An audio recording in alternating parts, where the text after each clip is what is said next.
What's up? Back again, finally, in the surroundings you're used to seeing me in, and I'm elated. To me, this place is paradise. Good night. Boy, is it really paradise, especially on a winter day when you can be out here in nothing but a sweatshirt and you got the sun shining. You gotta love that. And then all the things I love around me: family, animals, plants, productivity, abundance. Right off the bat, y'all, I want to give a shout out to the Kramer Life for hooking me up with this cool hoodie. And I want to thank them so much. They're wonderful people. Go check them out over there. You'll be glad you did. Wonderful people. And I also want to give a shout out every time I do one of these to my friend and mentor, Danny down at Deep South Homestead. Good dear friend. And one that is a very wise man and has given me so much wonderful advice, and a lot of which I take. So, here it is back home, and I've been something of, I guess for the longest time, you could say to a certain extent, some people would probably call me an information junkie. I never thought that's what I was. I always thought I was a person that kind of keeps up with things because I think that's what an informed person should do from all sources, no matter what. But I got to say, for the last almost 3 weeks, I've been kind of sequestered. I mean, I've kind of listened to some of the high points, but I haven't really paid attention to a whole lot because that's the problem with somebody like me. I get a singular focus about something, and there are times where I don't see everything else going on. And in this particular case, maybe not the things going on in the world, but I'll tell you when I really where it really jumped out at me is the convenience stores they have out in Arizona. They're called Circle K. It's basically a K with a big circle around it, right? I was checking out. They had free coffee the day I was about to leave, okay? And I'm back there. I'm getting a coffee cup, and I can't remember. Maybe I was going after a bottle of water. I can't remember what. And I remember just looking over at the eggs, and I see the price, and I do a double take and think, say what? Those cheap Circle K eggs there were almost $12 a dozen. And I'm like, okay, I guess some things have happened since I've been gone. Haven't really been paying attention because I've been on something of an all burrito diet and 100% Mexican food the whole time I was there. Do I regret it?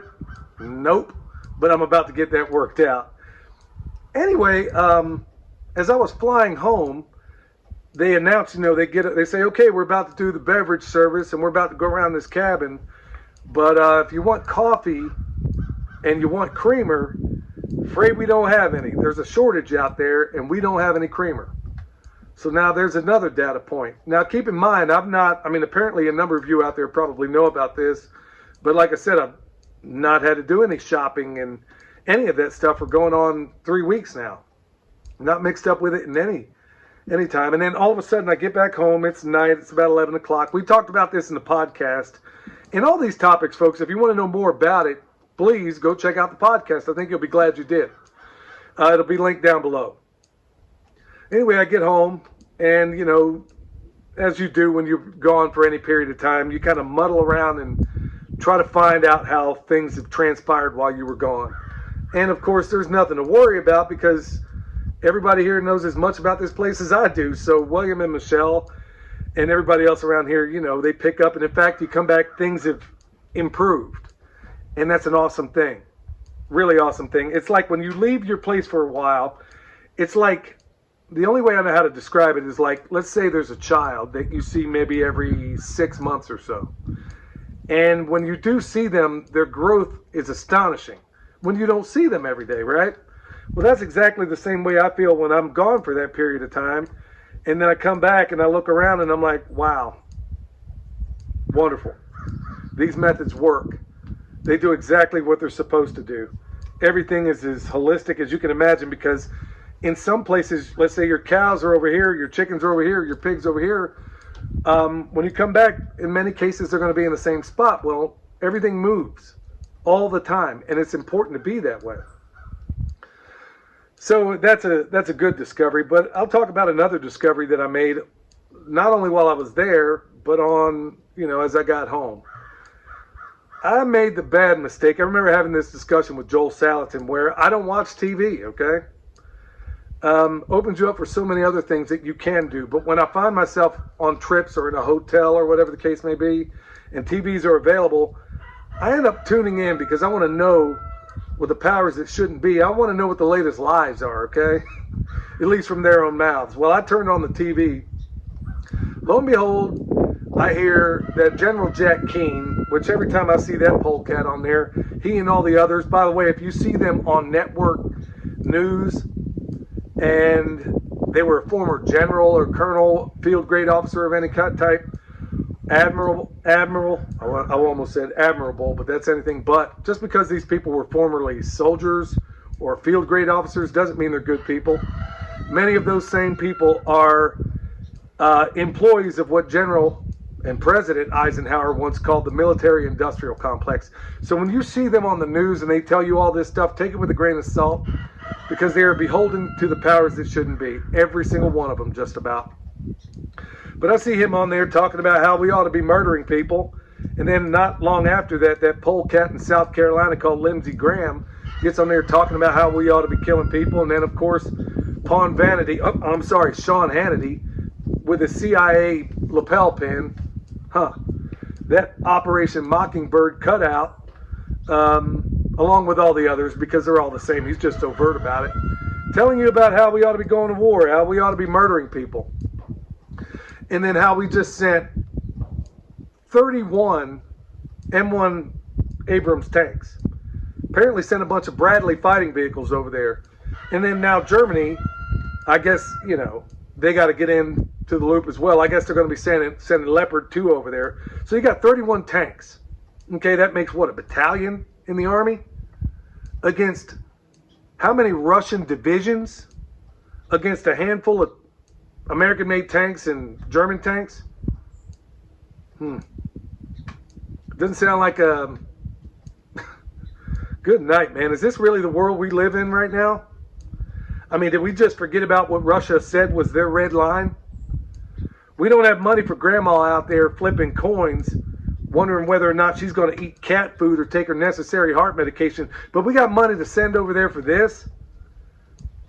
And apparently, I have to couch what I'm saying in this platform because we're already being suppressed anyway. So unless you're out there, propagating fear, YouTube isn't going to promote you, and I'm fine with that. I wasn't looking for 1 million subscribers. I'm just looking for the right ones. And apparently I found them. And I want to thank you all for your support and your continued support. But back to the point. I guess we forgot about this red line because nobody seems to care about it anymore. And I guess we think the Russians are playing around. We're just thinking that, Putin already called up 1 million people, drafted them, and then just recently called up another 500,000. You think they think we're kidding? You think they think this is a bluff? Well, I'll go ahead and let those YouTube channels out there that used to be homestead channels talk about all this stuff and prognosticate about what they don't know anything about. And I know some of these people, and I know they don't know what they're talking about. I'm not going to do that. As always, I never present to you a problem to which I don't provide at least a couple of solutions. So while they continue to sell fear because they know the YouTube algorithms are going to push them further up the chart, I'm going to continue to sell you solutions knowing that the right people are going to find it. And a lot of you already have. So I'm not going to come down like a ton of bricks as I have in the past by these prognosticators of doom because they know the YouTube algorithms are going to face them. You think I couldn't make a video saying do these 5 things or you're going to die? No. Yeah, I could absolutely do that, but I'm not because I got to sleep with me at night. So, talking about those solutions. We're in the new year, coming toward the end of January. A lot of people have made resolutions. I don't do that, but I do resolve myself to do certain things, and I'm not going to wait for a new year to do that because almost always you fail. No, what we're going to sell you and what we're going to sell in this new year is what we have been doing, but there are going to be some drastic changes around here. Well, I didn't just spend 3 weeks out there to not build one myself. So, what that means around here is that we're going to streamline a lot of things. We're going to put out probably fewer videos, but hopefully they're going to be more impactful. We're going to pack more into them. Maybe not that much fewer. We're going to do more podcasts. And we're going to start interviewing people that really do real stuff. Because so far, to my knowledge, I guess they haven't been suppressing that avenue as of yet. I'm sure they're getting around to it, and who knows, they've probably already done it. But what that means for you, what that means for us around here, is that in order to build that thing, we're going to have to streamline a number of things. Got 3 pigs. I'm about to put them in a freezer. We'll talk more about that as it unfolds. We're going to start breeding the animal more that we love most, and that's sheep, hair sheep. To me, the best meat on planet Earth. And I'm out there looking at them right now. So, we're going to concentrate more on that. We got all the meat we need in the freezer. In fact, we got too much. That's why we got to give so much away. Stay hot on our chickens. Obviously, $11. Wow, $11 and only going higher. And that was just at one place. I heard folks are paying considerably more. In fact, I heard a report yesterday. In some places, people are paying $10 a loaf for bread. So in this new year, we're going to focus, as we have been over the last year. If you haven't seen the overall arching theme, in fact, look at the other sweatshirt that I get from Eric Sider, and I would encourage everybody else to get one, where it says Permaculture Preparedness. That's primarily, almost exclusively, what we're going to focus on. Not talking about all the gloom and doom thing you've seen every single day from all the prostitute media out there. We're not going to be talking so much about that. We'll cover a little bit of it in the Pimpcast, but our primary focus is on how we are changing in this changing world. And are these changes going to be for the better? Yeah. And what do I mean by that? I mean, just because the world's falling apart doesn't mean that, like the sons of Issachar, you can't look at the signs of the time and hope and pray and do everything you can to be part of the remnant that is almost always going to exist. You know, I'm not going to sell you anything. I haven't done it before. I'm not going to sell my soul for a few more subscribers. I'm not going to do any of that. But I am going to focus on continue and doing it even better in this new year, selling you solutions, selling you things that make your life better, that enhance your homestead journey, that make you more permaculture in everything you do. And I encourage you to go out there and watch a lot of the other people that are out there doing it. In fact, I've often said that, you know, a lot of people go to Zone 5 in the permaculture world for their inspiration. And I've said it before, I go to Deep South Homestead. Not even going to kid you about that. They don't call it permaculture all the time, but that's exactly what they're doing. And frankly, they do it better than just about anybody else I've ever seen, in just about every way you can imagine. And they're only getting better at it. And I can't wait to see what they pull out. There's a lot of others out there, too, that are leaning closer and closer and gaining more and more in the world of permaculture. You're going to see my friend the Hollers down there. See what they do in a permaculture orchard. Because not only are they looking at every other way to expand it, they're going to invent their own ways of doing it. And I think you ought to watch them, too. A lot of other folks out there that are seeing the signs of the time, and instead of selling you fear, are selling you better ways of doing things that we've already known how to do. But they're going to do them better. In fact, if anything good is going to come out of all this, I think we're all going to find out that not only do we have to rely more on each other, something that, frankly, I'm not really good at. Never been good at that. Never been good at asking for help. Not only are we going to have to rely on each other, we're going to have to ignore the powers that shouldn't be, and we're going to have to drive on and make those relationships, those worthwhile relationships. Are you going to be disappointed? Yeah. It's happened to me a lot of times, and it's happening right now in ways that I'm almost certainly going to speak about in the coming days. But it doesn't mean you give up. You go out there, you keep searching, you find those worthwhile people that are doing good things, good people, and you make relationships with them. And hopefully, you know, we've made relationships with each other.